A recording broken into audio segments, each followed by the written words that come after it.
confirmed that the hunt is on for a second mass vaccination hub here in New South Wales, and it's looking like Newcastle or the Newcastle region it will be the location of choice.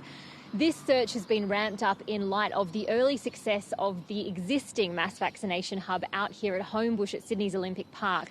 On Monday, there were just over 5,300 doses given out here, which is a record, and it means that we are likely to well exceed our target of 30,000 doses a week, which was set by the New South Wales Premier, Gladys Berejiklian.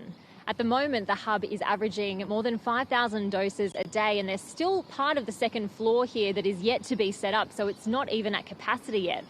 Any hub that is set up in Newcastle or wherever it ends up being will have to have quite a lot in common with this site, a big vacant commercial building that is accessible and has the capabilities of being transformed very quickly into a medical facility like this one was. There's a group of GPs in the Hunter region that has suggested the McDonald Jones Stadium, which is about 5 kilometres northwest of the Newcastle CBD. But the Health Minister yesterday was on 2GB radio talking to listeners, saying that the site would have to be around about 2,000 metres squared with good parking and a good location. And he was telling listeners that if they had any suggestions to email them through, and provided an email address. So he's using all the channels available to him. We know, of course, as well that this site at Homebush was found by trawling through a real estate website. So it seems that when the New South Wales government is looking for a home for its vaccination hub, it uses much the same methods that you or I would use looking for a home for our family. For Australians stranded in India and desperate to come home, the avenues open to them have been shrinking as the situation continues to deteriorate. Particularly worrying is the number of Australian children who were left in the care of relatives before the pandemic and are still stuck there now. Reporter Stephanie Ferrier is with a couple trying to get their son back. The Department of Foreign Affairs hasn't given the ABC updated numbers, but at last count, there were some 173 Australian children stranded in India.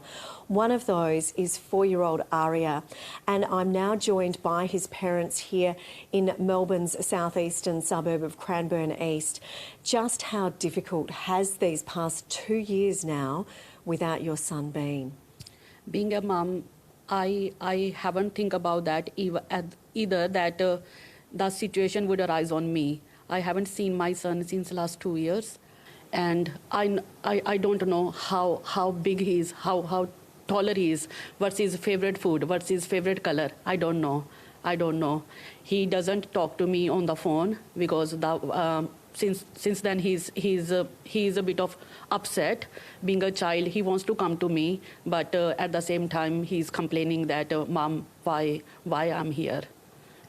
And I have no words, no words. So you can't get anyway, and you're looking at potentially a stranger taking your son back at the moment, and the situation for your family has got even more dire over in India. Yeah, correct. Like, my mother contacted COVID.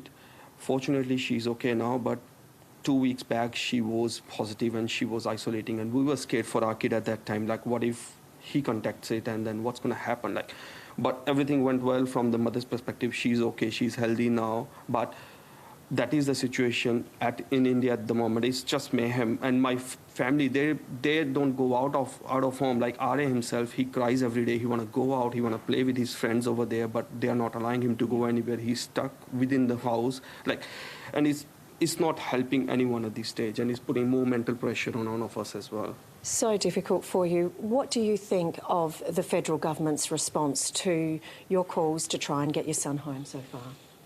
I just want to say Arya is an Australian citizen. I don't have to say that. He is an Australian citizen, so it's a responsibility of the government to do something, to make some plans so that, like Arya, there are so many other children who are stuck in India without their parents, and they are minors. So I would say that do your job, and get our kids back. The Northern Territory has announced an expansion of its